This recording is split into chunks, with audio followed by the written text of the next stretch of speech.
people want to have like multiple women. Like people really don't believe in marriages anymore. They believe in just like having a bunch of girlfriends and not even understanding what it really takes.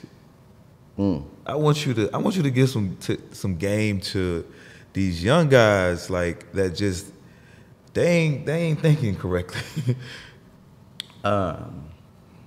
You know, I would say to each his own. But what I say is that they don't think about is that, like, you talk about polygamy, right? Like, you think about people be like, oh, men, like, love to say, men wasn't made to be with one woman. Back then in the days, it's like, yo, back in the day, them was warriors. And you niggas ain't warriors, y'all content creators. Like,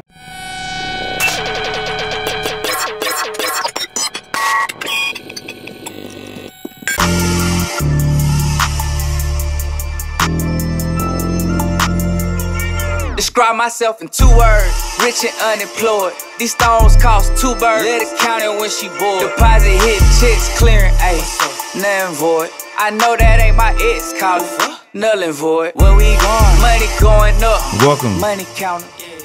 to the Rich and Unemployed podcast, and we got a very, very special, dope guest, very well known. Go ahead and introduce yourself, bro. how y'all doing? My name is Marcus Barney, also known as Him500, aka Mr. Recession Proof. Mr. Recession Proof, bro. Where did the name Him500 come from? Him500 comes from him, like I'm him. For sure. The 500 is Fortune 500. Like all my life, I understood like, yo, listen, I gotta be in the top. I gotta be the elite. So always growing up and look at Forbes 500 list, it was always like, yo, how can I get to the Fortune 500? So my mentality has always been like, yo, think like the biggest, like think like the best, like think like the top at whatever you do. Now, is your company ran like a 500 company? Nope, not yet, but we going there. Not yet. Nope, but we going. Because, I mean, I was having a conversation with somebody, and she was like, that's why his name is 500, because he runs his business like a 500 company. And I was like, damn, like I was thinking like, shit, I might need to run my shit the same way. 100%. Like, you know, we don't look at it. I think like coming from where we come from, we don't really look too deep into entrepreneurship, or we do it and we look at like a side hustle. Yeah. But never do we consider like, yo, like, let me actually operate my business like a corporation. Like, we don't have departments when it comes to HR. We don't have a department when it comes to marketing. We don't have a department when it comes to brand development, to where we have a section where we focus on that. And a lot of times is that we have to understand that if you go and look down at the breakdown of a corporation, it's so many different departments, because those are different things that need to be focused on individually. Not, okay, I'm gonna do social media content and that's gonna be my marketing, my branding, and I'm gonna run it all into one and I'm gonna do it. It's like, nah, let's actually create a department so you can track the analytics appropriately. That's what's gonna help you grow. And you gotta have specialists and people who only focus on this to help you really grow. And that's one of the things, like in business, most people, entrepreneurs, they don't got an HR. You know what I mean? Like, you don't even know how to properly, you got nobody to educate you on properly hiring, the way that you pay people, making sure that, you know, all the insurances and everything like that for the employees are in place, making sure you can even fire somebody correctly. Yeah. There's so many things that we don't go into, but that's what's allowed me to scale to the position I'm in today. For people that don't know who you are and what you do, can you explain what is Recession Proof? What do you do? So I'm a serial entrepreneur, and I hate the statement now because it get abused. Like, oh, I'm a serial entrepreneur. I do a bunch of different things, and none of them really successful. Everybody's an entrepreneur, like, serial entrepreneur. Well, I'm a business owner. And I own multiple businesses. So I own a technology company that controls travel. So I got a jet aviation company, Barney Aviation, that we chartered the jet. I bought a jet, but we also have the agency where we broker jets. So we cover over 200 other jets. I also run an education company. It's called Recession Proof. That's the biggest brand that I have. With Recession Proof, we educate other entrepreneurs on how to become business owners, but we start them off with financial literacy, understanding how to build your personal credit, and then actually use that to fund your businesses. But every business that you want to go into, we help you educate you on a business first. That way you're not getting a whole bunch of debt and getting a whole bunch of credit and then don't know how to deploy it into the business properly. So, you know, that's what recession proof is. It's just thinking outside the box creatively, how to go and fund your own business, but also how to properly navigate through whatever business it is that you choose to navigate through within recession proof. And we got about 15 different revenue streams. 15. And you started off with credit. That was like your base. I started off with real estate. I got my real estate license at 18. Okay. Then I went into personal banking. I also ran a cell phone repair center. I also ran a cell phone repair center in the mall, like a kiosk. I also had a Boost Mobile store. I've been an entrepreneur my whole life. Ups and downs. Credit is what helped me exploit my success and keep it going, like exploit my hustle, not my success. I always had the ambition and drive and the hustle to go start a business and raise capital. Like, I was able to stack 10,000, 15,000, 20,000, 100,000.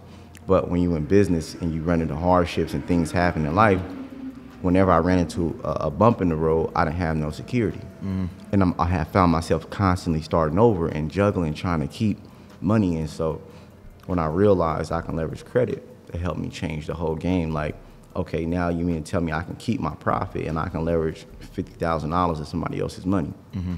Oh, okay, cool. So I was able to build up to a few $1 million in lines of credit to just keep growing my businesses and building over time.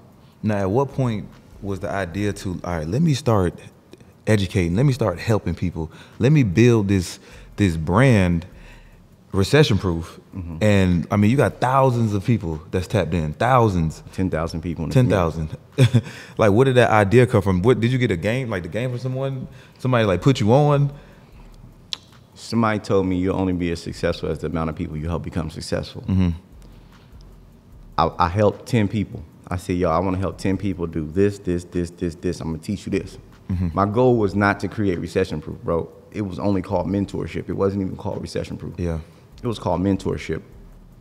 And I started out with 10 people, and I figured I didn't have people around me. Like, my best friend died, right? And we can talk about that later. But my best friend died in Atlanta, and he committed suicide.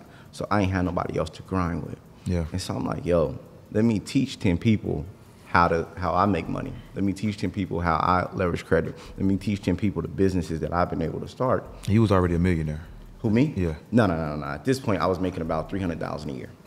So I'm like, okay, let me teach them.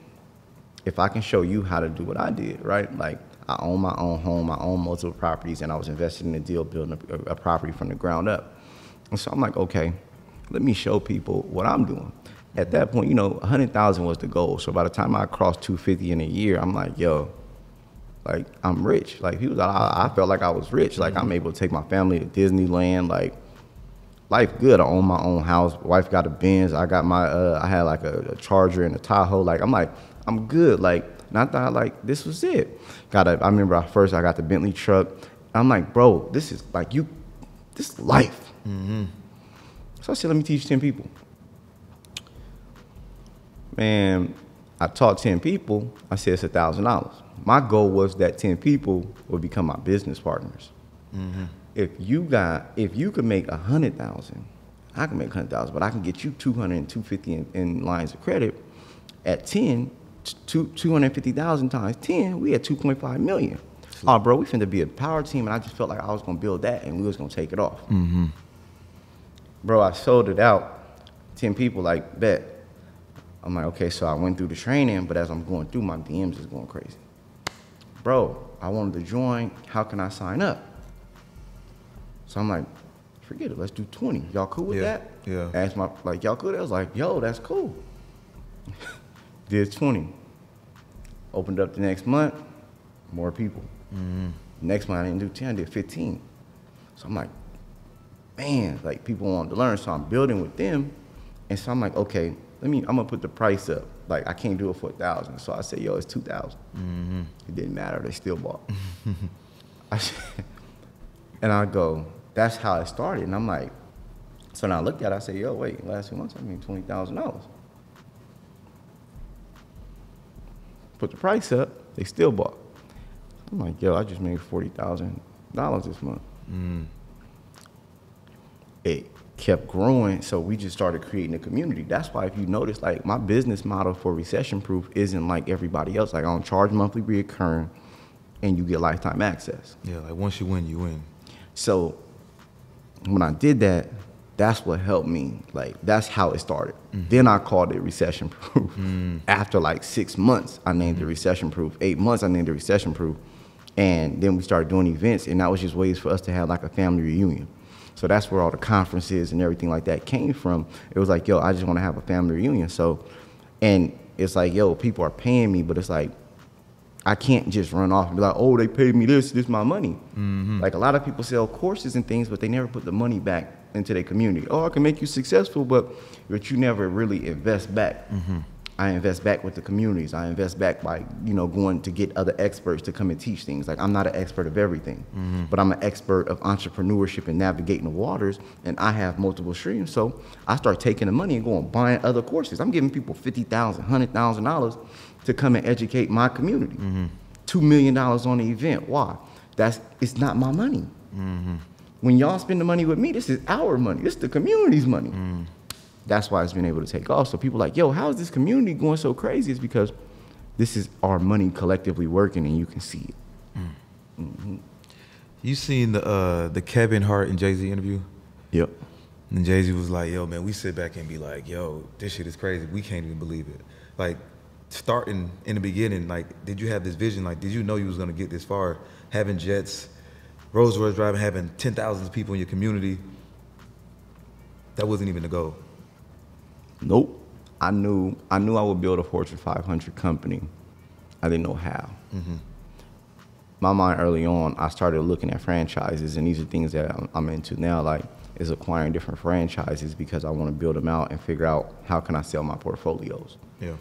I understood early on, like, the bigger you can build a business, you can sell it for 10x. So I'm like, yo, how can I sell 10x, 15x, 20x? Like, what kind of businesses? And so I look at different business models and figure out how can I build my portfolio out to then sell it. I'm always looking at, yo, how can I sell to venture capitalists? How can I sell, you know, doing things like that to the VCs, the hedge funds and stuff like that. Now my mindset then changed and like, yo, you create your own hedge funds. You can create your own VCs and acquire other people's companies and businesses. But starting off, I didn't see this. I just seen like, let me build something, make money, and then see how I can sell it because maybe that's my goal to 100 million.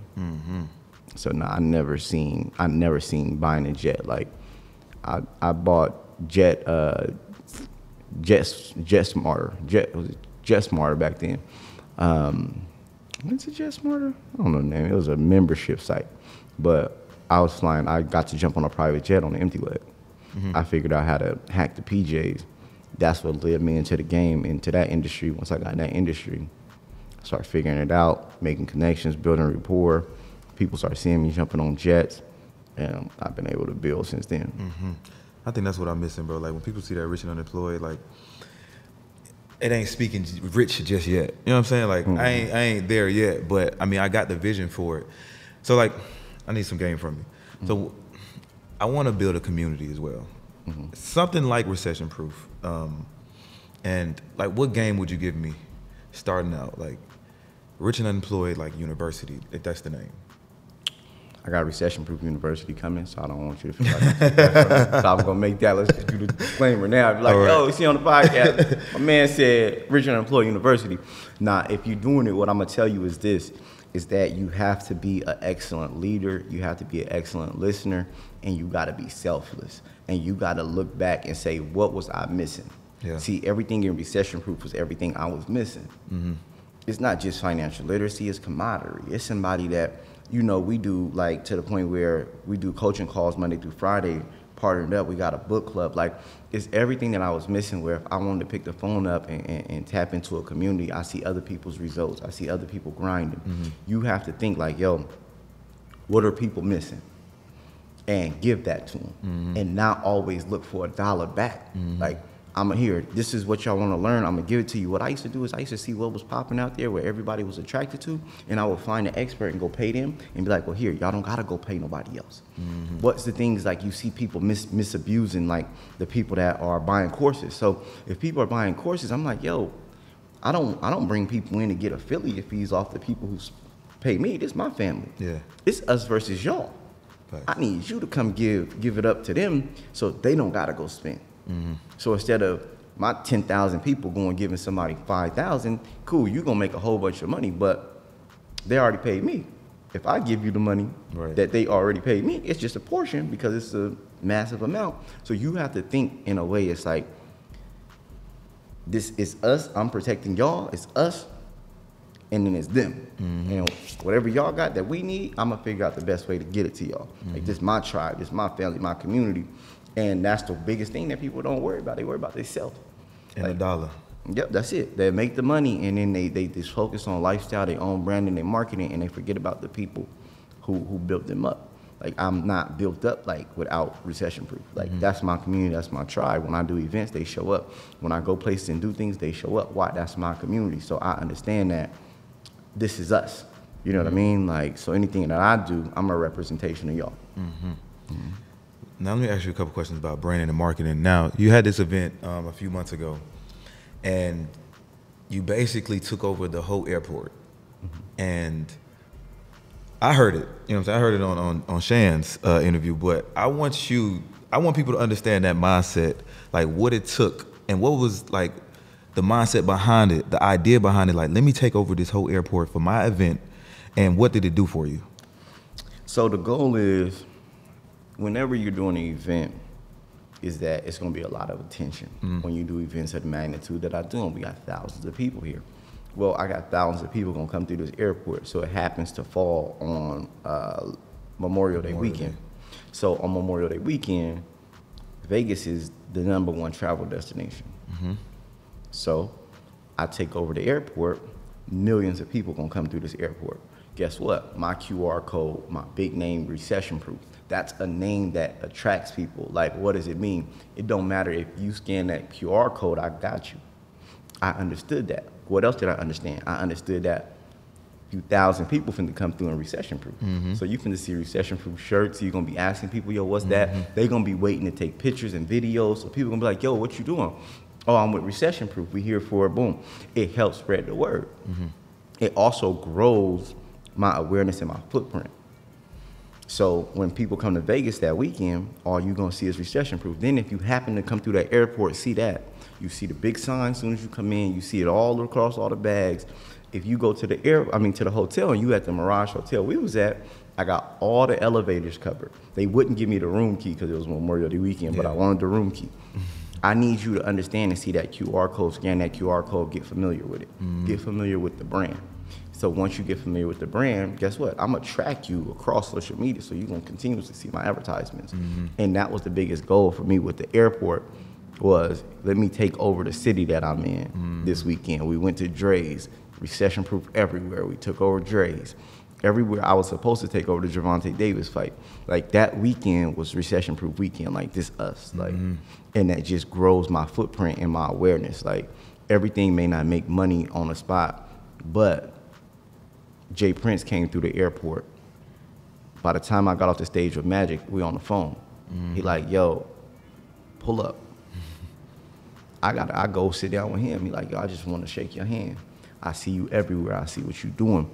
Boom, boom, boom. And, you know, I just want to introduce myself and tell you, like, I see you.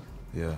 And so, like, that's from brand awareness. Like, people seeing it everywhere. They like, yo, to where a Jay Prince called me to his house. Like, yo, let me talk to you. So that's the power of, that was just that one play. Like, and that's a move. Just that one relationship will make me money. Facts. How much did you spend? $2 million. And was it a return on that investment yet? Yeah. So it's just all on, the thing is that I had the biggest, when I have my event, I have like, that's like the biggest months I have in business, because I'm heavy marketing, I'm heavy branding, and then from off of it, like, I always set my events up creatively. So if you see Drink Champs was there, they interview, I set it up where Drink Champs come, and I put Mike Tyson. But I got to be on the episode. Got to. Mike Tyson got the recession-proof shirt on. Yeah. Guess what happens is that I set people up to have like large interviews that's gonna go viral on the biggest platforms. Yeah. So if you look at the event I did before that, it was Floyd Mayweather on $1 million worth of game. I put Rick Ross on EYL. Guess what? These are some of the largest. That is top 10. Every interview that happened at Recession Proof is top 10 on any podcast that we go. Guess what happens? Millions of views. What does that do? Drives traffic, brings awareness to the brand, builds sales, goes up. Bro, you like just smart as hell, bro. And like who taught you this, bro? Is it just learning as you go?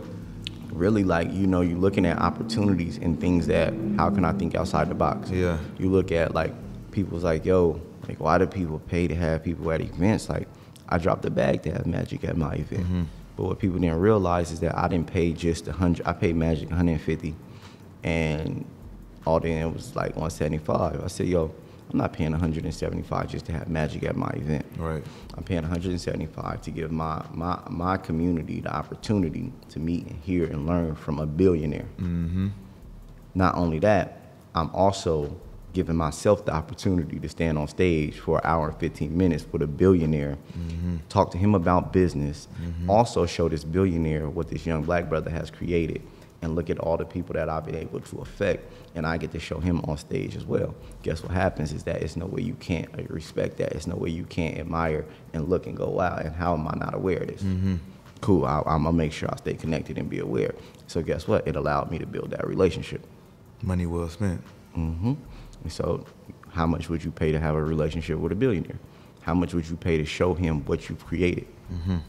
Like, and be able to get him in front of everything and see it in person and go, Meek Mill perform. He looking like, he come out so hyped. The way I set it up was I put Meek Mill on before Magic. I know the athletes want to be the rappers. They love the attention the rappers and the musicians get. I don't care what you say. Athletes love that lifestyle. But guess what? The rappers respect the athletes and love the athletes. That's why a lot of them hoop, they play ball, and you see a celebrity game most of the time is rappers playing. Well, they love each other and respect each other. But I knew when Meek went out there and did his thing, Magic is backstage bouncing. By the time Magic come on stage, he don't even sit down. He in his mode, he want to perform. Man, we had such a good time. I said, listen, it's just the way you got to set it up. I could have brought him out there boring and did an introduction and let him come sit down. Nah, we stood up the whole time, back and forth, and he just going. He up there dancing. It was crazy. It was a vibe. Dope. So Him500, now you're Slim 500. And wait, hold up. I know the interview is going good. I know it's going great. I know this episode is just fire. But have you checked out the new merch that I got on the website? The link is in the description, man. I know you need one of these Finesses Only shirts, one of these Rich and Unemployed shirts. So go ahead and cop you some merch as you're watching this episode. See you guys soon. I know a lot of people curious on like where it came from, because it kind of just came out of nowhere. Like, you just appeared slim, you know what I'm saying? Getting slim about a day. And what happened? Why? I got to a point where over time, bro, I've been getting money. And y'all see, we was going to Salt Bay, $6,000 bills, $7,000 bills, playing credit card roulette, making somebody pay for it. Eating became our out of like not working. That was our relaxed spot. And I fell in love with steaks and this and that, and I'm just gaining too much weight, and to the point where I start having health issues, where I can't sleep consciously at night. Like, I'm waking up, I'm disturbed. I can't get a good night's sleep. They trying to put me on the CPAP machine. I start having issues with my nervous system, my heart, different things like that. And so what I had to do is I had to realize is that the money is cool, and my thing is like, it got too far away from me. You know what I'm saying? And so that's why if you look, like, I'm like, yo, I'm rich. I don't got a reason. I can do what I want to do. And the biggest issue was taking off work. I said, fine, I'm going to quit right after the conference. So I started prepping my body, doing like all my IV drips, things like that. And I started paying people. Yo, how much for the best nutrition? Who's the best person that's going to give me the herbalist, all the herbs, everything that I need to eat? Who's the best? What's the things that I have to do? Everything. Bro, they put me through a strenuous process where it was just like, I took over the last the first week, bro, if people understood detoxing and really went through it, I had to leave. Like, people like, yo, where you go? I left. Bro, I had to go to an island. I had to go remote and be somewhere where I had no social media, nothing. It was just like, yo, I'm just focused on this. And the reason why is that I got kids, bro. Like, the money is cool, my community is cool, but if I lose my health and don't get myself in order and do the things to get me right, what I'm gonna do about my kids? Right. And this shit is possible. And I'm like, that was my biggest role model, my biggest factor. And motto is like, yo, it's not about social media. So many people ask, like, yo, is that like you asked the question? Like, I didn't do it for social media. That's why it's like, yo, you document. It's like, nah, bro. Like, yeah, you could see some of the shit I went through. Like, my wife was taking pictures and videos. Like, hey, look, right? And I'm like, yo, like, bro, the way I had to cleanse and do things is it's crazy. I went through a lot. I did a lot, but I didn't do it for social media. I had to do it for my family. I had to do it for my kids. So when people ask me like, yo, why you don't put it out and do this and show and it's like, bro, I ain't do it for that. Like, I share enough of my life with y'all. This is for me. Facts. I know, like, when you get rich or when you start getting money, it's like it opened doors for you to do more and have your way with basically anything. But we forget to set boundaries on stuff. Like, we forget about what's really important. Health is major. And like with me, I eat like a strict diet. Like, I'm eating damn near fruits all day. Y'all understand, like, bro, this shit is about longevity. You know what I'm saying? Like, I gotta be here 80, 90 years old. You know what I'm saying? I don't even got kids yet, bro. But bro, I was smoking hookah 3-4 times a week. Yeah. I had a hookah lounge in my house, bar. When I tell you, like, I'm drinking, like, I'm getting off coaching calls, having a drink at night, sitting back, relaxing. Life is life is okay. Like, life is good. Yeah. And I'm thinking, like, the bad part is, like, I'm like, yo, this is not healthy for me. I'm waking up and my mouth is filled with phlegm and I'm spitting in the mornings and I'm just like, yo, like, it's not healthy. And then I'm getting trolled. Like, yo, dog, which camera I'm on? Yo, listen, man, I was getting at work, bro. Like, I was getting trolled on social media. Like, yo, I ain't taking financial advice from fat dude. Yeah. Like, you can't even get your health in order. And I'm sitting here like, bro, I just gave you a bar. And you telling me, and I'm looking and I'm going, damn, bro, like, 350 pounds. I carried it at 260, 240. That's my weight. That's how 220 is when I've been working out and I'm in shape, 215, 220. But I always carried it at 240, 260. And I realized, I'm like, yo, you at like 350, bro, 340. And I'm like, nah. You gotta tighten it up. How much you weigh now? Right now, I'm at like 270. What's your goal? 240. And so, like, that's the, you know, and it come down. But the thing is, like, when it dropped down, like, when I dropped 40, by the time I had dropped 40 pounds in a month, when I came back to social media, like, people noticed the difference. And so now I got a chef every day. I got all my regimens. I got everything in place. So now it's just like a routine. So now people are like, yo, let's go out for dinner. I don't want to go. I can't meet you for dinner.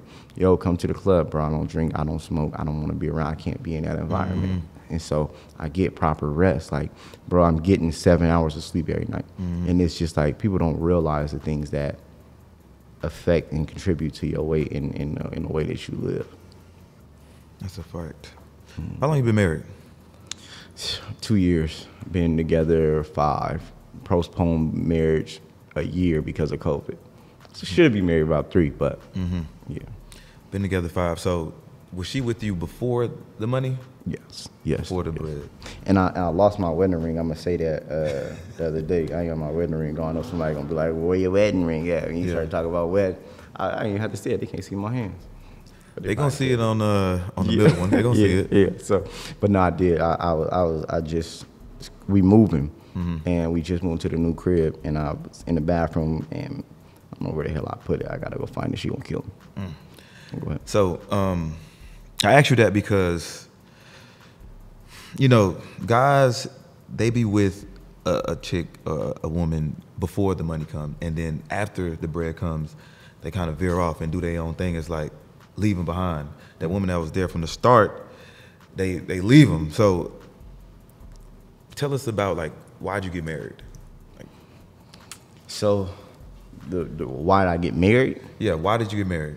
The reason I got married is like, what I realized is that it take a lot to deal with me, and it take a special kind of person. It don't take a lot to deal with me, but it take a special kind of person to deal with me in a manner that my wife deals with me. Like it's crazy. I was talking to her at night, and I was like, you know what, like, if I could break you down into components, it's like you gotta have, like, you got the side of love and caring and compassion, and that side for me, and that can feed me that. But you also got that side of understanding that, like, when I, like, if I get in my mode and I'm on my shit, I'm like, yo, the whole world can get it.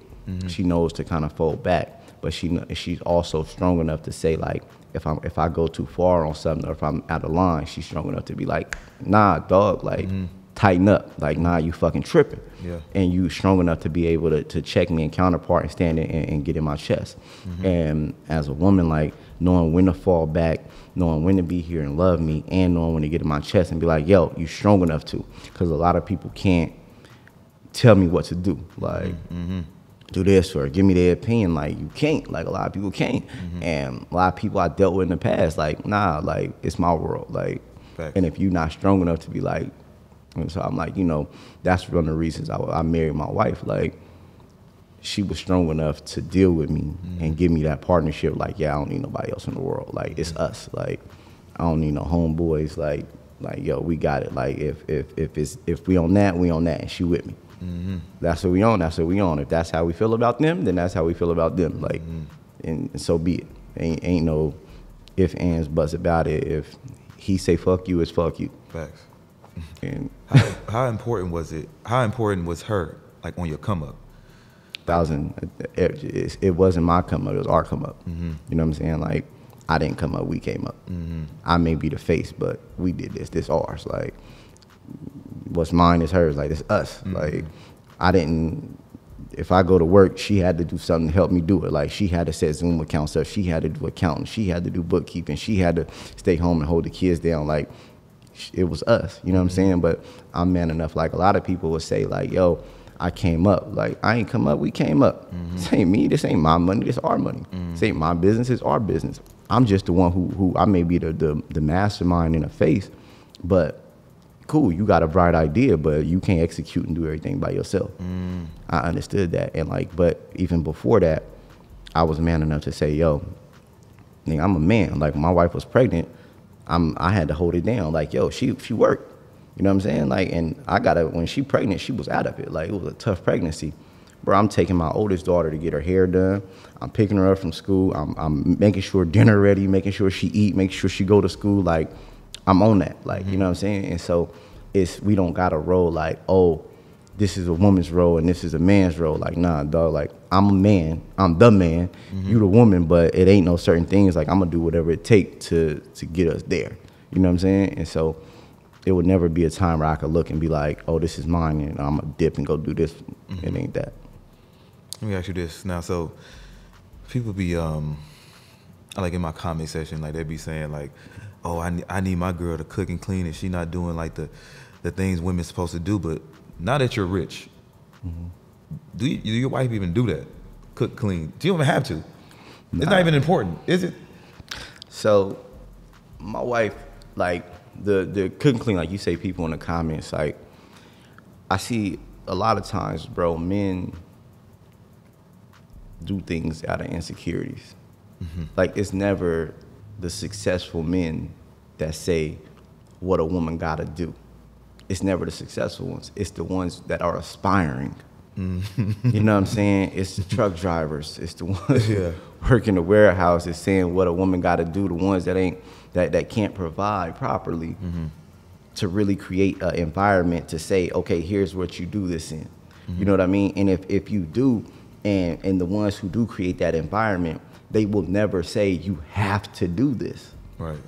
It's respected because this is what I do. This is what I'm creating, and this is the value that I bring. And any woman in her right mind is gonna respect it and be like, nah, I got you, and this is what I'll do if I'm capable. Some women can't cook. What, you gonna leave the woman that's right for you if she can't cook? I'm gonna leave my wife because she don't know how to cook. Oh, go get cooking classes, go do this. She just can't cook. Right. Like if it ain't your strong point, it ain't your strong point. But what if everything else aligned? Right, right. It's deeper than that. That shit, when it comes to that, she better cook, she better clean, that shit be ego and pride, bro, and bravado. It don't be reality. Like, the reality is that we got a goal that we got to get to, especially when we come from nothing. How do we get there? What's the best path, and how can we work together? Because what if the man, like, I can cook, you know what I'm saying? So what if I can cook better than you? Like, then I don't cook even though it's my strong point? Right. But what if she's the one who makes more money? So if she make the bread, then I'm going to be at home cooking and cleaning. Now it's my responsibility 100% to be a housewife?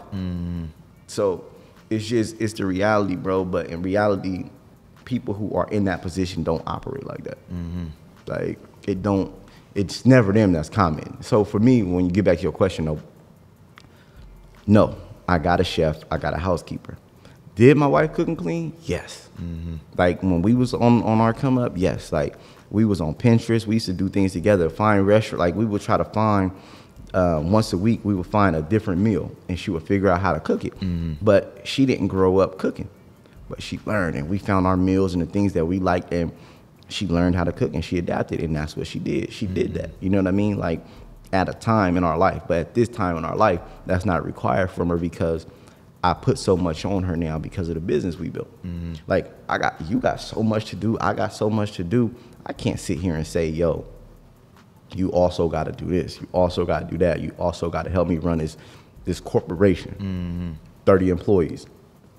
Help me manage this, and help me buy these properties, and help me make sure and pay all these books and keep everybody paid, and make sure I don't deal with relationships. So I'm not talking to my chef and saying everything that needs to be done. I'm not talking to all my employees. I'm not talking to my realtor. I'm not talking to them. So, like, I'm not talking to the dry cleaners. Like, I'm not communicating, doing that. So all of these relationships that you got to manage, I'm going to also tell you, oh yeah, cook and clean too. Every night. Like, nah. I think relationship roles, those old ones came from like a poor mentality, because once you're in a position where, you know, like, I can hire stuff for that. I need you to do the most important things. I need you to be my backbone. I don't need you to be cooking and raise our kids and stuff, but like, I got the money to get all the other shit done. Like, do what's important. Bro, she got to focus on making sure my kids get into the private schools. Like, man, bro, I had to learn a lesson. Money don't get you everywhere, bro. It's elite schools out here. Yeah. Well, guess what? Some of the top private schools in America happen to be in Atlanta.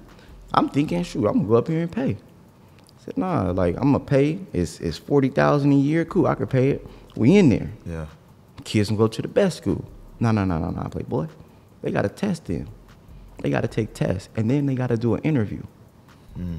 All right, you know, got money, don't worry about it. Nah, I didn't know that I was supposed to get a training and have somebody prepare my daughter for this test and this interview to answer the questions properly. I didn't know. She got denied. That's crazy. I'm like, what? Bro, we was devastated. Like, my wife looked like we lost a family member, like, because she was so hurt, because we realized that we didn't know. We don't know this private school model. We didn't know that. So I'm like, wow. We thought she made honor roll at public school. We're like, oh no. She came back with an average test. I said, okay. We didn't prepare her. Next school we went to, no. Yeah, let's get her prepared.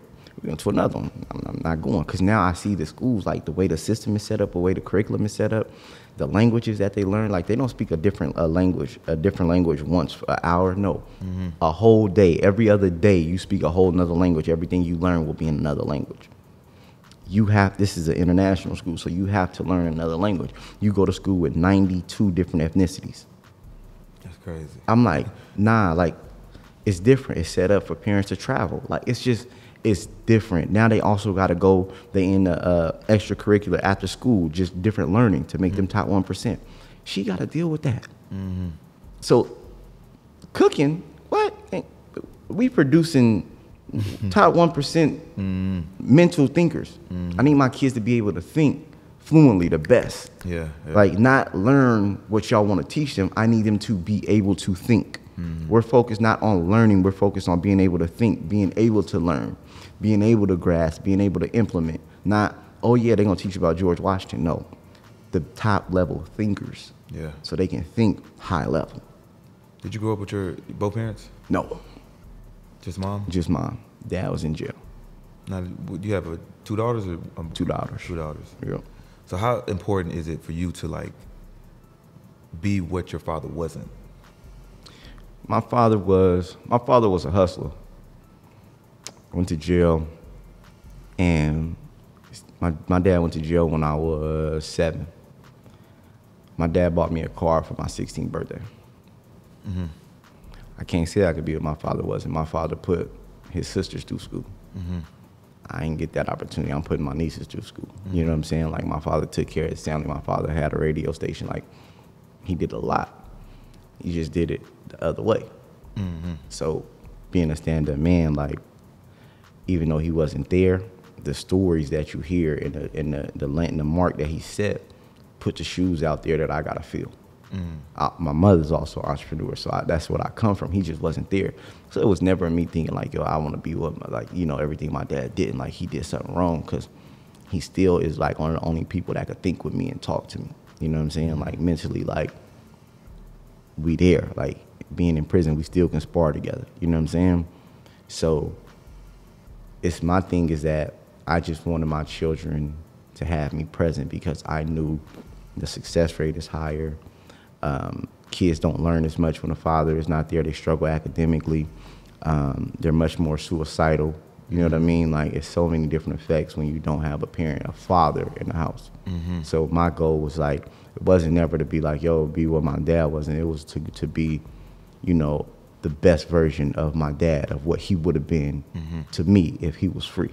You know what I mean? Like, he always was next level. Like, he was taking me to restaurants and shutting them down when I was a kid, and it'd just be me and him in there eating.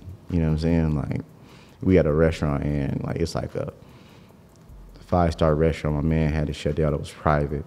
And it was like, he was like, yo, what you want to eat? I'm like, yo, a grilled cheese. And I just remember him laughing, like, a grilled cheese? Like, yo, what you want? You want a grilled cheese? I'm like, yeah. And he just laughed so hard. But those are things I remember. You know what I'm saying? Like, yeah. Speaking about aspiring guy, whatever the term was, these same aspiring people want to have like multiple women. Like, people really don't believe in marriages anymore. They believe in just like having a bunch of girlfriends and not even understanding what it really takes. I want you to give some game to these young guys, like, that just they ain't thinking correctly. You know, I would say to each his own. But what I say is that they don't think about is that, like, you talk about polygamy, right? Like, you think about people be like, oh, men, like, love to say, men wasn't made to be with one woman. Back then in the days, it's like, yo, back in the day, them was warriors. And you niggas ain't warriors, y'all content creators. Like, y'all sit and post content. Like, you live on a social media world. You not going out and figuring out, learning a lesson that if you go the wrong way at nighttime, that lion gonna eat your ass up. You're not learning like that. You're not that. And so the things that you're requiring and saying the old lifestyle is like not where you live at. It ain't reality. Yeah. And then if you do want to live and say that I want multiple women and I know I have to provide for them, it's like, yeah, but how you gonna provide? Like, most of these dudes want their women to be in a relationship and they want to have multiple women to struggle. Like, you want to put multiple women in their struggle and treat them like slaves.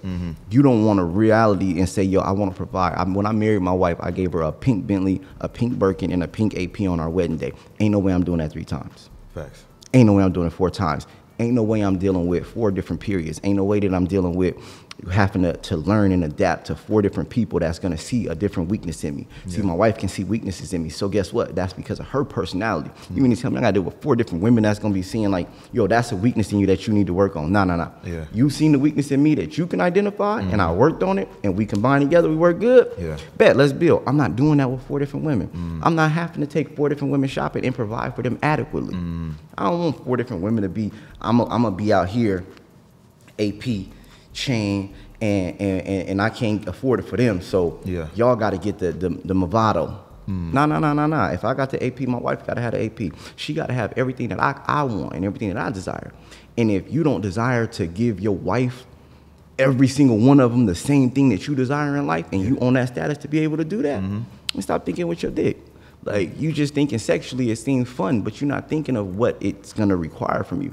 And then if you have children with different women, the position that they put your children in when if all of these dynamics in this relationship don't work because it's not common.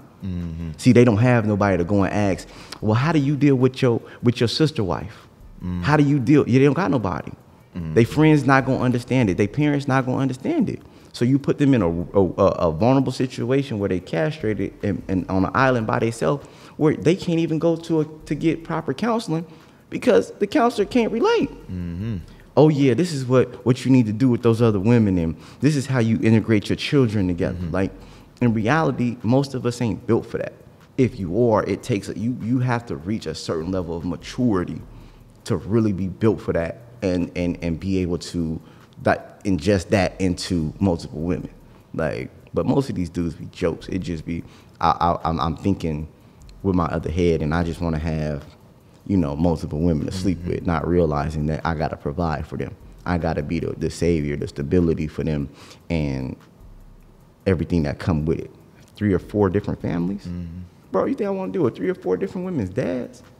Like, niggas not even standing on business, bro.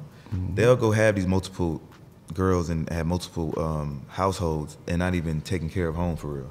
They'll forget about that aspect, like being a man. You know what I'm saying? If you're gonna lay down with these 6 and have children by them, be a man about it. You know what I'm saying? Be there, be for your children, be for the woman. And it's like they just thinking sexually, just like you said. It's like, and they just keeping them in rotation. All right, well, shit, I'm gonna have 3 or 4 girls, and when they start complaining, I can't handle all this shit, I'm gonna just kick them out, get another one until they start complaining and kick them out. Like, he said, they content creators, bro. You fucking bro, it ain't. You know, they be like, yo, you know, this is what it did, but like back in the day, we don't live in those times. Yeah, we not built like those dudes was built. And then we're not coming from that environment. Yeah, that environment was what it was normal. It's normal for us now. It was normal for black men not to be fathers. It was normal for black women to have to raise the kids by themselves. Right. It was normal, but now it's not normal no more because you got people out here like me. You got people out here like my friends that we actually raising our children where you look like a sucker if you don't. It's a fact. Like, yo, you got kids, like, yo, well, what you doing with them? Like, yo, and you out here playing games like you want to chase bottles every night? Like, and you ain't properly taking care of your kids? Like, you like a sucker. Like, you not cool. You not I don't do business with niggas who don't take care of their kids. Like, if you don't take care of your kids, we can't do no business together. Like, I don't care what it is that you do. I don't care how popping you is. Like, bro, you got kids? Yeah. You don't take care of them? Like, yo, where they at? Like, if that's not important to you, then, like, if you can leave them to the side, oh, bro, you don't care about me. There's no way. You'll forget about me quick. I mean, that shows a lot about your character, too. You know, like, shit, how can I even do business with you if you can't even take care of the most important things? So, like, this business that we got, it ain't gonna be the most important thing for you, shit. Or unless the people just thinking monetary. Let me get this bag, and then once this shit over with, shit, this friendship ain't really real for real. How much will you value the things that you create? See, I value recession proof as something I created. See, I value my children. That's something I created.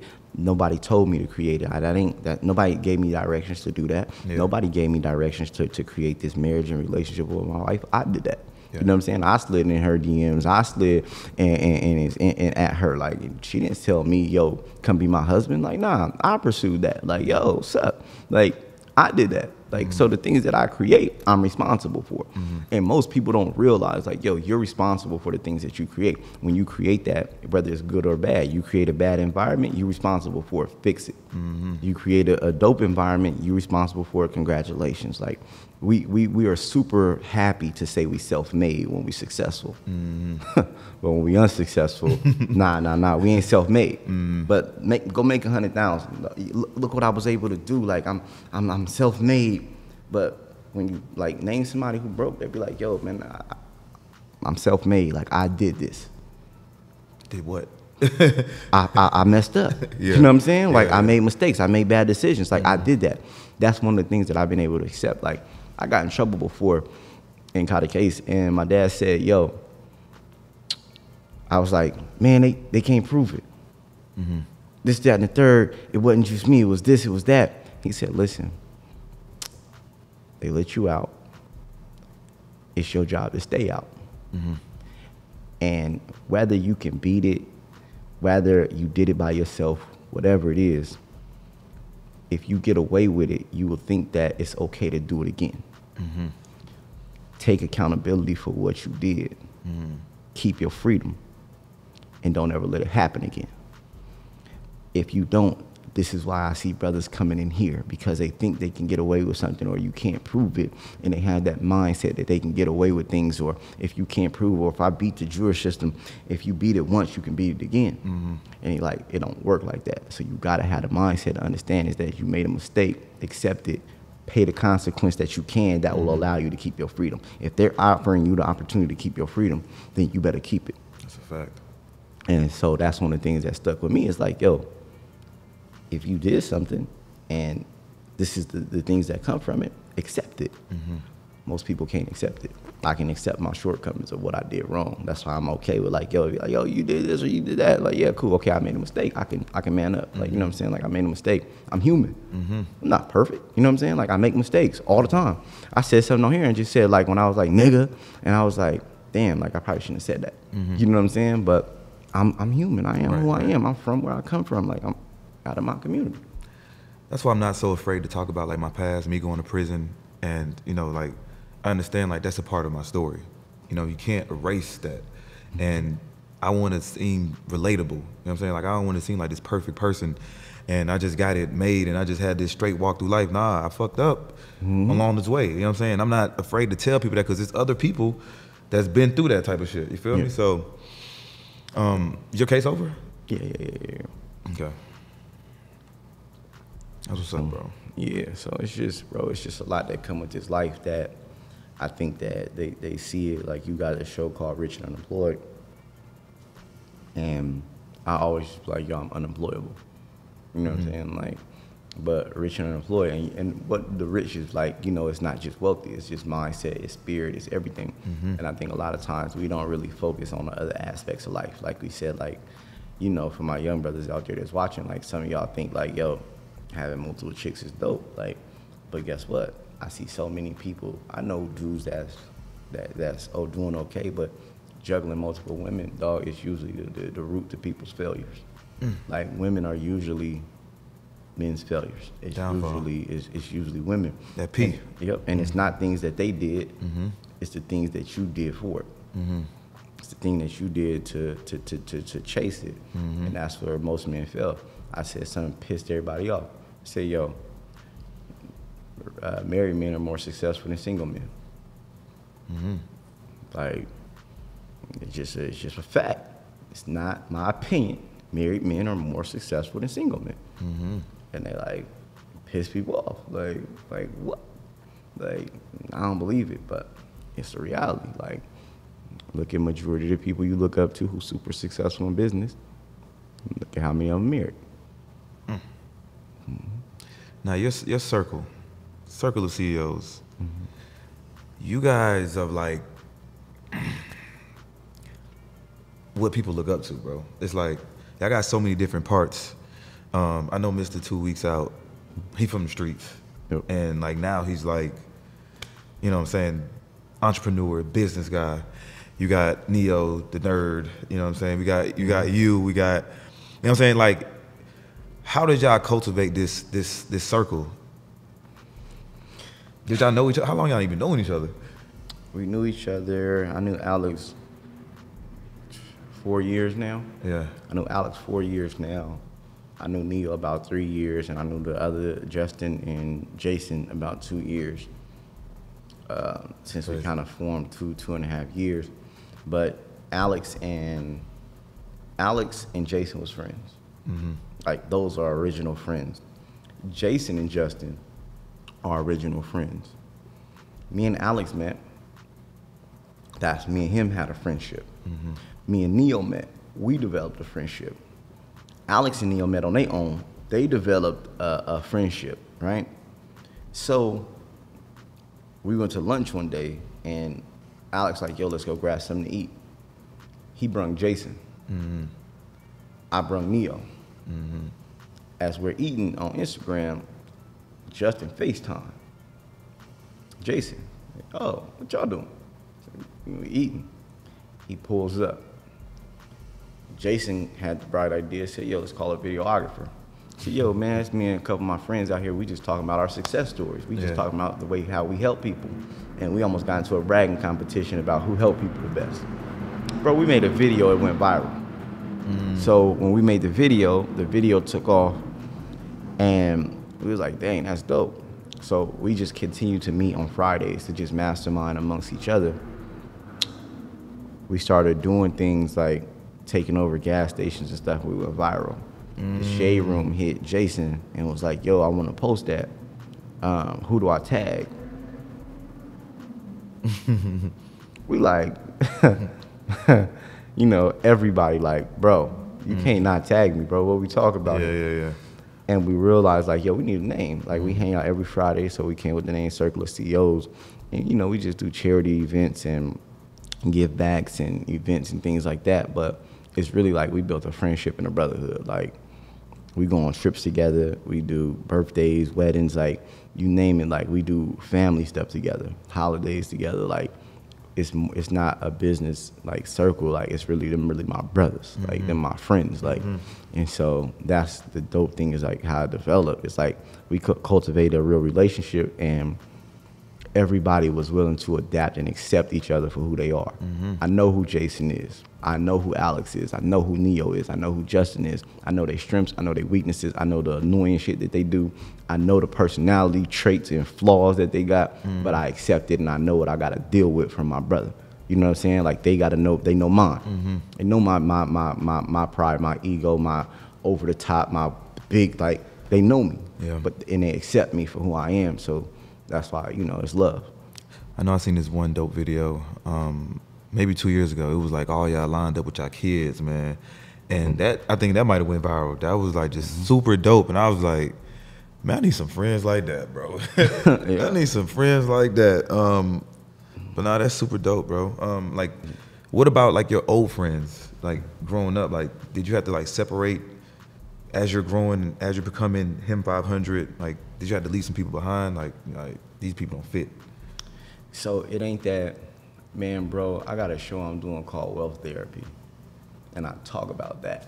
Yeah. Like, I made a video, I said, yo, the people you get rich with won't be the people you broke with. And it's unfortunate. One, my best friend died. My guy committed suicide. And then my other dogs is like, yo, one of my dudes is just, he not a business dude, right? He like, yo, this nigga, I'm from the streets. Like, I'm a street dude. Like, bro, you my bro. Like, what you talking about, I don't understand. It ain't me, bro. I got too much trauma. Like, my dog been through a lot. Like, lost 2 brothers, killed, like, cousins, everything. Like, just, bro, I don't know, bro. All my big brothers been passed, bro. Like, I done went through so much. Like, but that's my dog. He still, like, to this day, yo, bro, you want me to come? But he the one that understand the most. Like, yo, bro, when you talking, bro, look, bro, I'm a fly on the wall, bro. I'm just happy to be in the room. You know what I'm saying? Like, I can't do no wrong in his eyes. Because, you know, when you make it to the position I'm in, the world is watching, but the city that know you is never happy. You know what I'm saying? Like, a lot of my city is happy, but the people who can actually speak from what they knew, like, yo, I know him or this, that, and the third, and try to make it like, yeah, nah. You know, you get a lot of haters that come from that area. That's the only real. You get haters everywhere, but in your home. But he like, yo, I can't do no wrong in his eyes. So people always be mad, like, cause he go the distance. Like, nah, shut up. You don't know what he go through. Like, you can't speak on that. Like, bro, he got bigger problems, bro. Yeah. Y'all, that shit y'all on petty. Like, my man got bigger problems. He got $1 million issues that you couldn't even imagine. You couldn't walk a day in his shoes, the things that he got to deal with. So you can't tell me nothing about it. Don't ask me nothing about his business. Don't ask me why I ain't over there with him. That's his business.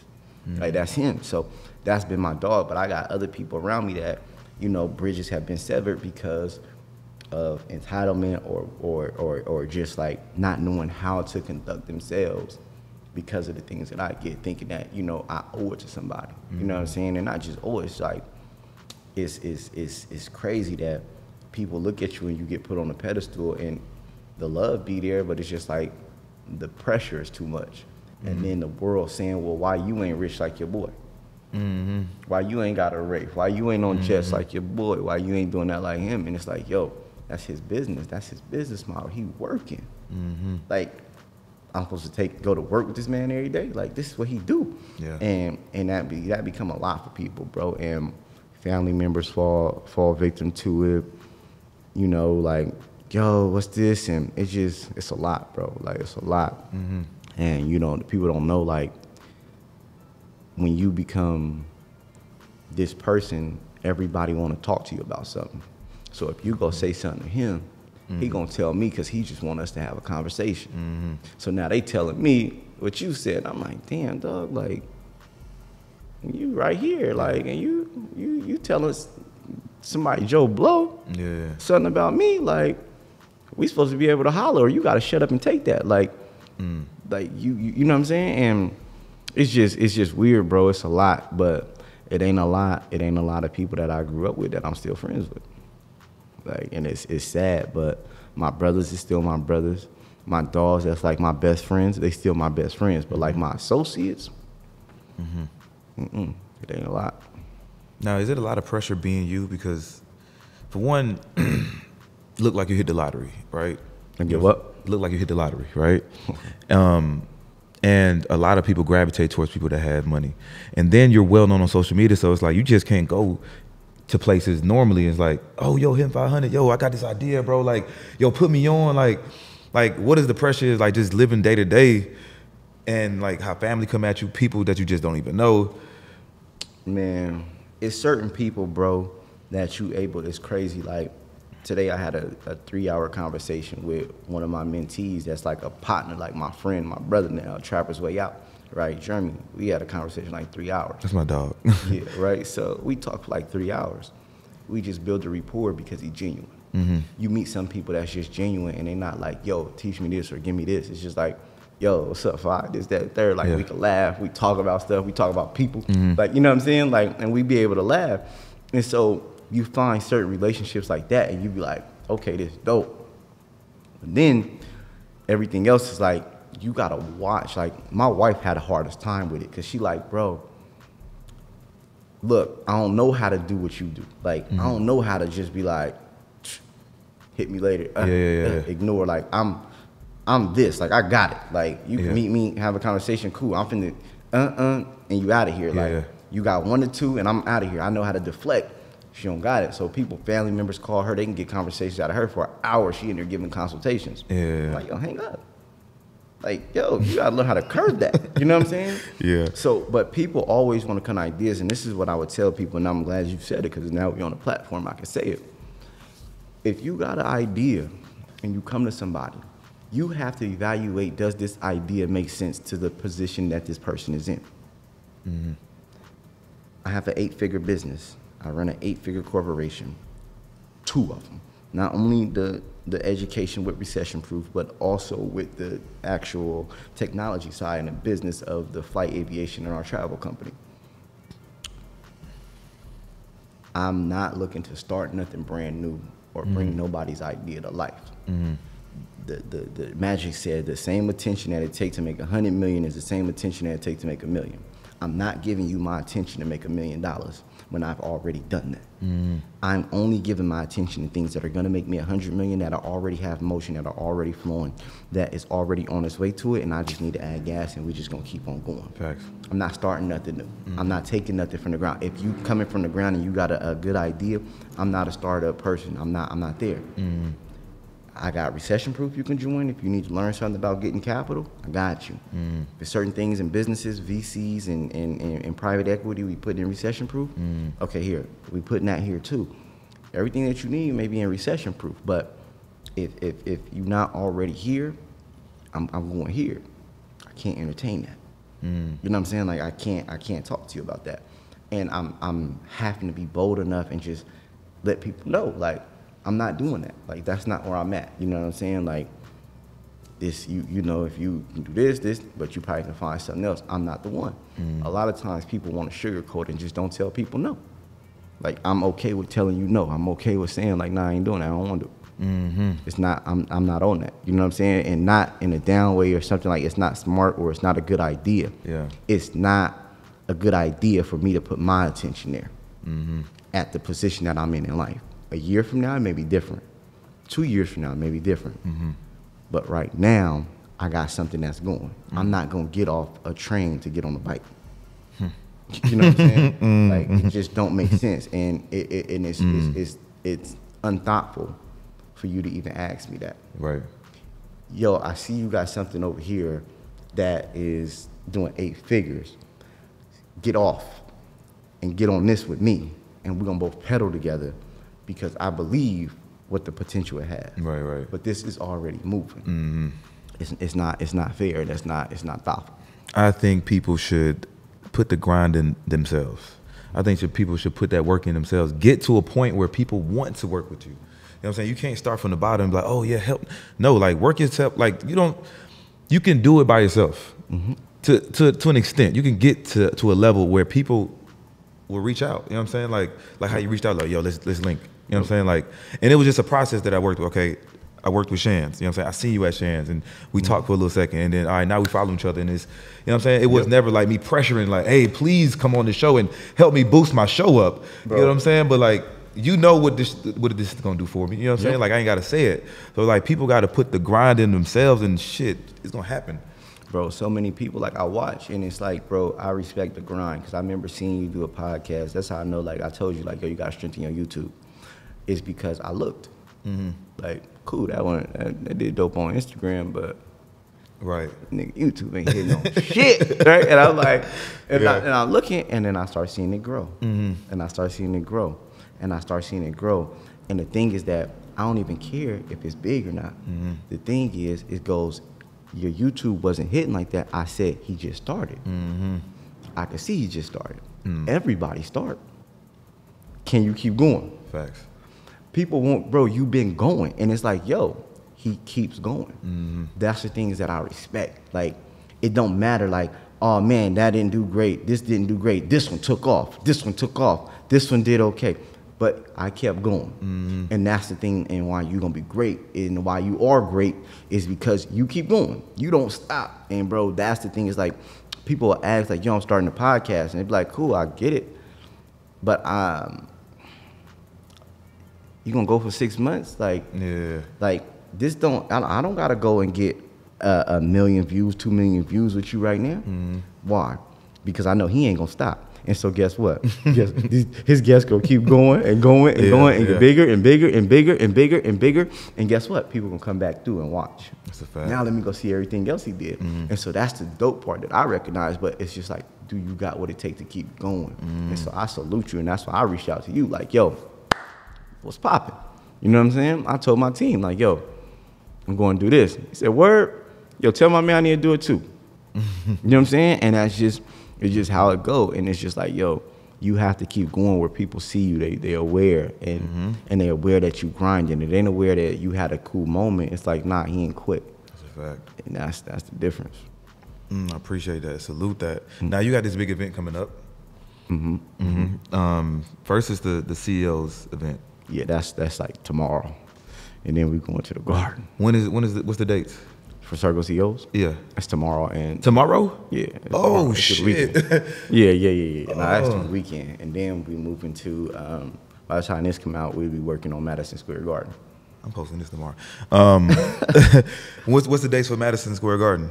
The Garden, I ain't announced it yet. I can't announce that yet. But we're doing a Garden. We're doing pre-sale tickets where everybody can start getting on the, not pre-sale, but getting on the waiting list. And getting ready for that announcement where we announce the date and all of my speakers and everybody who's gonna be there. Now, how big are you going this time? Because you went big last time. How big are you gonna do it this time? Madison Square Garden is not nothing to play with. 20,000 people. We're doing it. We're going bigger. So, you know, I did 3,500 people in Vegas, but the 3,500 people was private. I've never done an event open to the public. So now I'm doing an event open to the public. I've done Floyd Mayweather, I've done Rick Ross, I've done Magic Johnson, I've done Mike Tyson, I've done drink champs like the Shaquille O'Neal. We done it like it's called legendary. The Rock, that's what it sounds like. The Rock is in the building. Bigger. Sheesh. Man, that's legendary, bro. Yeah. I know I reached out to you about being in the 7-figure club, and I'm still standing on that, bro. Let's do it. I know what it's gonna do for me. But yeah, I appreciate this interview, bro. Nah, most definitely. I appreciate you having me. Like, this is dope. Like, this is gonna open doors for me. I already know it. I already see it. If you haven't already, please like and subscribe to the channel, man. His page gonna be, his Instagram gonna be in the description. Your mentorship, I put that in the description as well. Damn, this was dope, bro. This is nothing but God. God did. So until next time, Rich and Unemployed, the podcast, and we out. Dope, bruh.